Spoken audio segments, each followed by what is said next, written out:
আসসালামু আলাইকুম, সবাইকে স্বাগতম জানাচ্ছি আজকের এই ক্লাসে। আজকে আমরা ইম্পর্টেন্ট একটি ক্লাস এবং ইম্পর্টেন্ট একটি বেসিক জিনিস নিয়ে আলোচনা করব, যেটা হলো আমরা প্রায়শ বলে থাকি যে ওয়ানের উপর পাওয়ার যাই হবে, মানে ওয়ানের উপর পাওয়ার হিসাবে যদি আমার 1022 হয়, হ্যাঁ 1222 হয়, তাহলে এটা হবে কত? ওয়ান। বা ওয়ানের উপর যদি আমার 5 হয়, তাও আমার ওয়ান। মানে আমরা এক কথায় বলে থাকি ওয়ানের উপর পাওয়ার হিসাবে যাই হবে অলওয়েজ আমার ওয়ান হবে। আসলে কি কথাটা, বা আমাদের যে সচরাচর যে কথা আমরা বলে থাকি ওয়ানের উপর পাওয়ার যাই হবে, সবসময় কি অলওয়েজ হবে? দিস ইজ মাই কোশ্চেন, যে আসলেই ওয়ানের উপর পাওয়ার যাই হবে অলওয়েজ কি ওয়ান হবে কিনা। আচ্ছা, তাহলে আমরা একটু ভিন্নভাবে চিন্তা করি, যে যদি ওয়ানের উপর আমার পাওয়ার ইনফিনিটিভ আসে, তখন আমাদের কি রেজাল্ট আসবে। এবং আপনারা থাম্বনেইলেও দেখেছেন যে one two the power infinitive, বা এটা মানে কি, যেটা মানে কি ওয়ান, আমি লিখেছি ওয়ান, অর অন্য কিছু, ইনডিটারমিনেট। ইনডিটারমিনেট বলতে বোঝাচ্ছে যে অনির্ণেয়, বাংলায় বলে অনির্ণেয়, মানে যেটাকে নির্ণয় করা যায় না। তার মানে আমরা এখানে দুইটা জিনিস পেলাম। আমরা একটা হলো ইনফিনিটিভ, যারা প্রথম আজকে শুনেছেন ইনফিনিটি সম্পর্কে, এবং আরেকটা হলো ইনডিটারমিনেট। এই হলো ইনডিটারমিনেট, দুইটা জিনিস। ইনফিনিটিভটা আগে কি আমরা আগে জেনে নিই, যে ইনফিনিটিভটা হলো একটা বিশাল মান, একটা বিশাল মান, বাট এটার মান আমরা এক্সাক্ট কত, ফিক্সড কত, এটা আমরা জানি না। এটা হতে পারে ইনফিনিটিভ মানে ওয়ানের উপর 10 টু দি পাওয়ার টু এরকম 5 2 2 2 এরকম একটা বড় মান, বিশাল মান হতে পারে, বাট এটা আমি বলতে পারি না এক্সাক্ট এটাই, এটা ফিক্সড ভ্যালু না। তবে এটাকে আমরা বলতে পারি একটা বিশাল মান। এটা হলো আমাদের ইনফিনিটিভ। তো ইনফিনিটিভের যে সিম্বলটা, এটা কিন্তু এরকম নাকি এরকম খোলা থাকে, কোনটা? আসলে এটাকে বলে প্রপোর্শন সিম্বল, আর এটা হলো ইনফিনিটিভ সিম্বল। ইনফিনিটিভ সিম্বলের আরেকটা সুবিধা হলো বোঝার, যে আমি এটার উপর দিয়ে যতই হাত ঘুরাবো না কেন, কখনো এটা শেষ হবে না। ইনফিনিটিভ যেমন অলওয়েজ চলতেই থাকবে, চলতেই থাকবে, যেমন এটার প্রপোর্শনের সিম্বলের উপর দিয়ে কিন্তু আমি অলওয়েজ হাত ঘুরাতে পারবো না, কিন্তু ইনফিনিটিভ সিম্বলের উপর কিন্তু অলওয়েজ আমরা হাত ঘুরাতে পারবো। সো এইভাবে আমরা মনে রাখতে পারি ইনফিনিটিভ সিম্বলটা এরকম, যে একটা বিশাল মান এবং এটা কোনো ফিক্সড ভ্যালু নেই।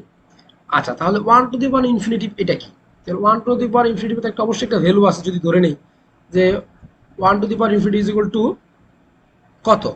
তাহলে ইনফিনিটিভ জিনিসটা আমরা বুঝেছি, এখন আমাদের দরকার হলো গিয়ে ইনডিটারমিনেন্ট। ইনডিটারমিনেন্ট অথবা বাংলায় বলি আমরা অনির্ণেয়। এটা অনির্ণেয়। অনির্ণেয় মানে কি, যেটাকে নির্ণয় করা যায় না, ইনডিটারমাইন করা যায় না, ডিটারমাইন করা যায় না, যেটাকে নির্ণয় করা যায় না।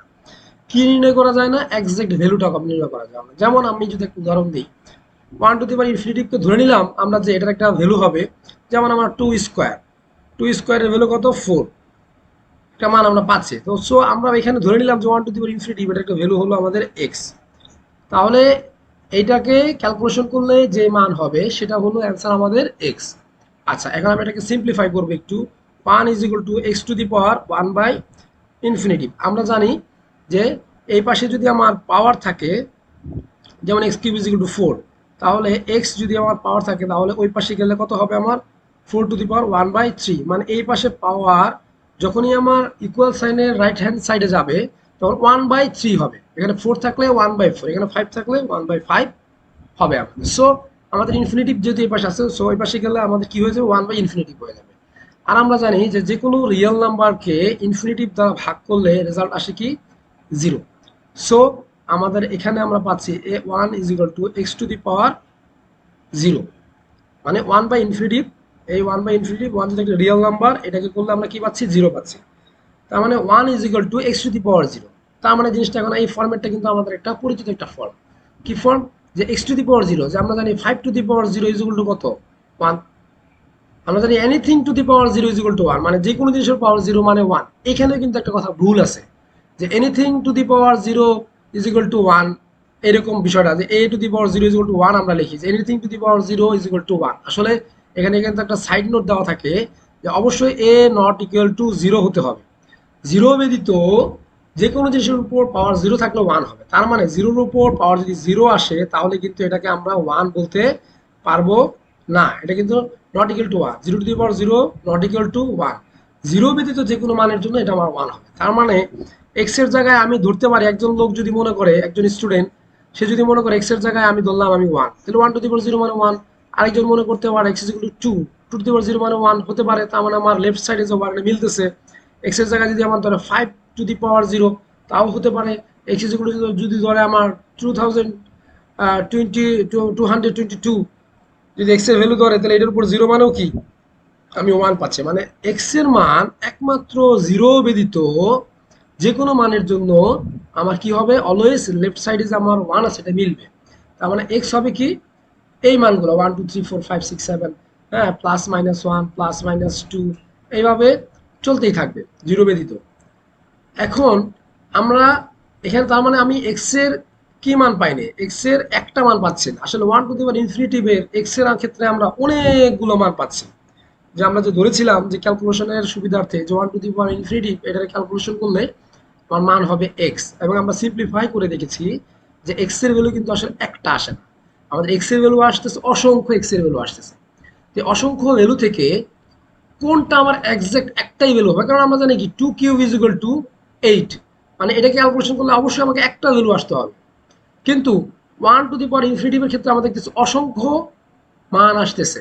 তাহলে এই এই যে এতগুলো যে এক্স এর মান পাচ্ছি, কোনটা আমার এই ফিক্সড মান এক্স এর জন্য, মানে কত হলে আমার আসলে এটা 1 হবে, 2 to the power 0 is equal to 1 হবে, কোন মানটা হবে এটা আমরা জানি না।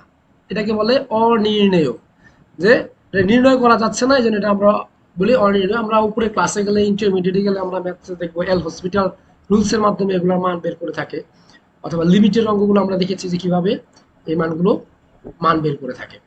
সো তাহলে আমরা বলতে পারতেছি যে 1 টু দি পাওয়ার ইনফিনিটিভ এই ফর্মটা হলো এই মান কি পাচ্ছি আমরা, এটা মান আমরা 1 টু দি পাওয়ার ইনফিনিটিভ পাচ্ছি, এটা আমরা 1 পাচ্ছি না। এটা একটা কি ফর্ম, এটা একটা আমাদের indeterminate form 1 to the power infinitive. Indeterminate form আরও আছে আমাদের, ইনডিটারমিনেন্ট ফর্ম ডিটারমিনেন্ট ফর্ম আমাদের আরও 7টা আছে।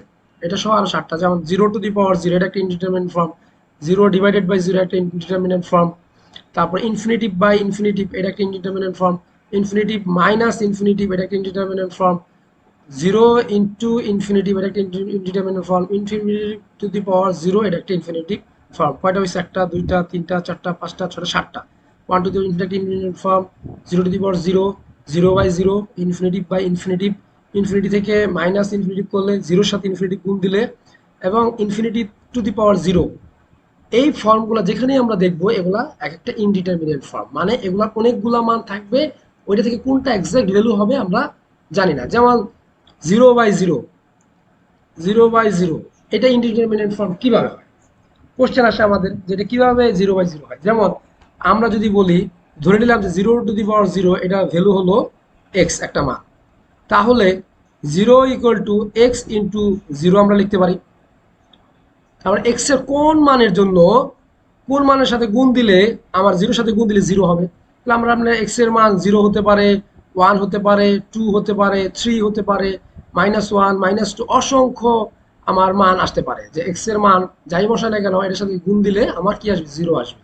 তার মানে এই যে অসংখ্য মান পাচ্ছি এটার মধ্যে এক্সাক্ট ভ্যালু কোনটা আমাদের, সেই মানটা আমরা নির্ণয় করতে পারতেছি না, এই জন্য এটাকে বলে অনির্ণেয় form. Same as infinitive by infinitive, infinitive minus infinitive, 0 into infinitive, infinitive to the power 0, এই 7টা হলো আমাদের ইনডিটারমিনেন্ট ফর্ম। সবচেয়ে মজার ব্যাপার হলো বর্তমান যে শিক্ষা কারিকুলাম 6 এর বইয়ে এই ইনডিটারমিনেন্ট ফর্ম নিয়ে আলোচনা করা হয়েছে, অনির্ণয়, এবং আরেকটা আছে আনডিফাইন্ড।